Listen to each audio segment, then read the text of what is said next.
தமிழக வெற்றிக் கழகத்தின் இரண்டாவது மாநில மாநாடு மதுரையில் பாரப்பத்தி என்ற இடத்துல பாரப்பட்டி கிராமத்தில் 28/5/2025 நடக்க இருக்கிறது. மதுரை விமான நிலையத்திலேருந்து இது கொஞ்சம் பக்கமாக தான் இருக்குது, 10 கிலோமீட்டர் டிஸ்டன்ஸில் தான் இருக்குது. முதல் மாநாடு விக்கிரவாண்டி வி சாலையில் நடந்தது. அதுவே மிகப்பெரிய ஒரு வெற்றியை கொடுத்தது தளபதிக்கு.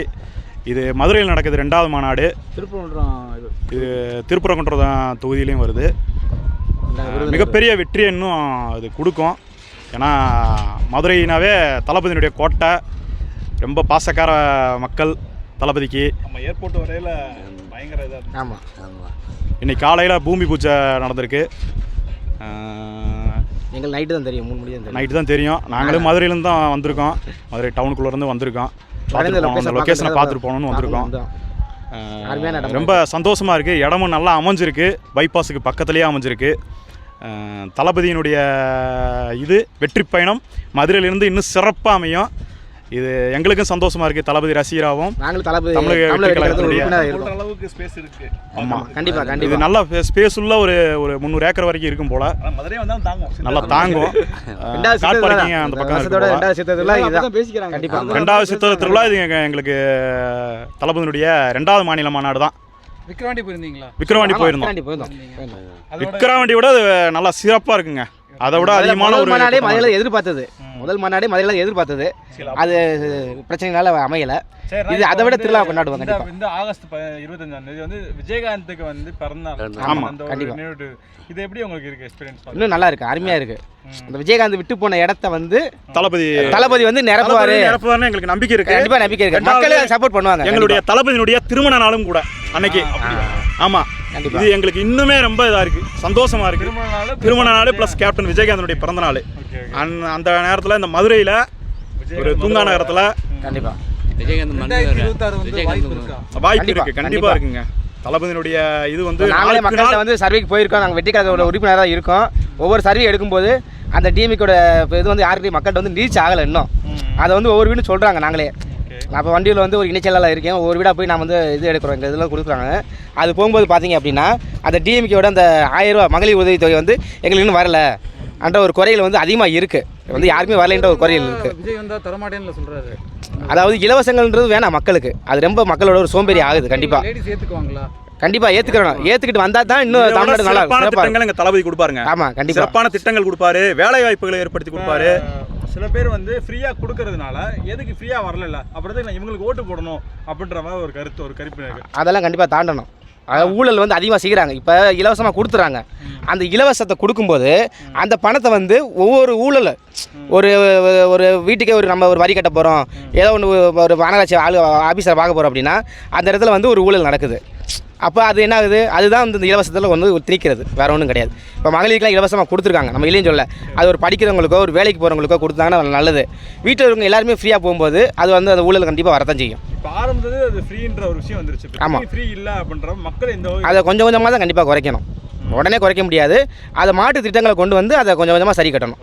அது எங்கள் தளபதி கண்டிப்பாக பண்ணுவாப்புல. ஓகே, இப்போ ரீசனாக ஒரு ஆர்ப் இந்த ஒரு கண்டனம் நடந்துச்சுல, 25 பேர் வந்து ஜெயில், இந்த மாதிரி ஒரு விஷயம் நடந்துச்சு. ஆமாம், இதை பார்க்கும்போது உங்களுக்கு எப்படி இருக்கு? விஜய் வந்து ரொம்ப கோவத்துலையும் ரொம்ப எமோஷனலாகவும் இருந்துருந்தாரு. கண்டிப்பாக இது வந்து ஒரு சாதாரண வந்து ஒரு டெத்து. அதாவது நம்ம ஒரு சாதாரண இளைஞருக்கு போல தான் நம்மளாம் வந்து ஒரு சின்ன கேஸ் வந்து ஒரு போலீஸ்காரங்க வந்து அதை வந்து ப்ராப்பராக வந்து என்ன ஏதுன்னு விசாரித்து ஒரு எஃப்ஐஆர் போட்டு கரெக்டாக அதை பண்ணணும். இதுதான் வந்து ஒரு நிர்வாகத்தோட பொறுப்பு. அவங்க எடுத்த கழுத்தோன்னு அது என்ன ஏதுன்னு விசாரிக்காமையே வந்து ஒரு லாக்அப் மேட்டர் நடக்குதுன்னா அப்போ சாதாரண இளைஞர்கள் வந்து ஒரு நிலைமை வந்து என்ன இப்படி இருக்கும் பாருங்கள். உண்மையிலே வந்து இதெல்லாம் ஒரு கண்டிக்கத்தக்கனது தான். சரி, அந்த என்ன சொன்னாங்கன்னா 25 பேருக்கு முன்னாடி நீங்கள் வந்து காசு வாங்கி கொடுத்த, இவங்களும் காசு வாங்கி கொடு அப்படின்றப்ப இப்போ இலவசமே இல்லைன்னு சொல்லிட்டு இருக்கிற விஷயம், இப்போ காசு வாங்கி கொடு அப்படின்னு சொல்கிறது இது நியாயமான ஒரு பேர். காசு வாங்கி கொடுக்க சொல்ல நிவாரணம் கொடுக்க சொல்கிறாங்க, வேற ஒன்றும் கிடையாது. இப்போ இது வந்து விஷயம் வந்து வெளியில் வந்துருச்சு. ஒருத்தர் கொடுத்துருக்கீங்க, மடப்புறம் காவலாளி அந்த அஜித்குமாருக்கு மட்டும் கொடுத்தீங்களா? இதே மாதிரி உங்கள் ஆட்சியில் நடந்த 4.5 வருஷம் நடந்த அந்த 21 பேருக்கும் நீதி வேணும், அவங்களுக்கும் நீங்கள் நிவாரணம் கொடுக்கணும், அவங்களுக்கும் இதே மாதிரி எல்லா ஒரு உதவிகளும் செய்யணும். தெரியல, மக்களுக்கு வந்து தெரியல, அந்த விஷயங்கள் வந்து நடந்தது தெரியல. 4.5 வருஷத்துல ஆனால் நடந்த இப்போ இது வந்து ஒரு தெரிஞ்ச விஷயம்னால இவ்வளோ பெரிய விஷயம் ஆயிடுச்சு. இதுவே மூடி மறைக்கிறதுக்கு நிறைய நடந்துச்சு. இப்போ பஞ்சாயத்து வந்து கட்ட பஞ்சாயத்து வந்து பண்ணியிருக்காங்க, முடியலை அவங்களால. இது வெளியானால தான் அந்த 25 இப்போ நம்ம தளபதி கொண்டு வராப்புல, அவ்வளோதான், வேற ஒன்றும் கிடையாது. இப்போ நீங்கள் வந்து ஓட்டு போட ரெடியாக இருக்கீங்க. நாங்கள் தளபதி ரசிக்கிறாங்க, ஆரம்பத்தில் தளபதி. வந்துட்டு அந்த இலவசங்களுக்காக பெண்கள் மாறிட்டே வந்துகிட்டு இருக்காங்க. பெண்கள் ஃபுல்லாகவே தளபதி பக்கம் திரும்பிட்டாங்க. ஆல்ரெடி தளபதி ஆமாம் ஆமாம், பெண்கள் ஃபுல்லாகவே தளபதி பக்கம் திரும்பிட்டாங்க. இலவசங்களுக்காக இன்னும் திமுக அதிமுகவுக்கு போகிறவங்க வந்து மாற வாய்ப்பு இருக்கா? இலவசங்களுக்காகலாம் இனிமேல் திமுக பக்கம் போகிறதுக்கு வாய்ப்பு இல்லைங்க. நம்ம வந்து இப்போ தமிழ்நாட்டில் அது நம்மளுடைய வரிப்பணம் தாங்க. அவங்க வந்து அவங்க யாரும் சொந்த காசெல்லாம் கொடுக்கல, நம்முடைய வரிப்பணத்தை தான் வாங்கி நமக்கே திருப்பி 1000 ரூபான்னு கொடுத்துக்கிட்டு இருக்காங்களே தவிர மறுபடியும் கிடைக்காம போயிடும் பயம் இருக்கும்ல. அதுக்கு தகுந்த ஒரு நிவாரணம் எல்லாமே கிடைக்கும் நமக்கு. இல்லை அது வந்து என்ன உதவிகள் கிடைக்கும். இலவசங்களும் கொடுக்காம வேற மாதிரி நமக்கு ஏதாவது தளபதி செய்வார். திட்டங்கள் வேலைவாய்ப்பு திட்டங்கள் அந்த திட்டங்கள் எதுவுமே வெளியில சொல்லாம இருக்கு. அது வரும் வரும். எங்க தளபதி வந்த வரை அது எல்லாம் வரும்.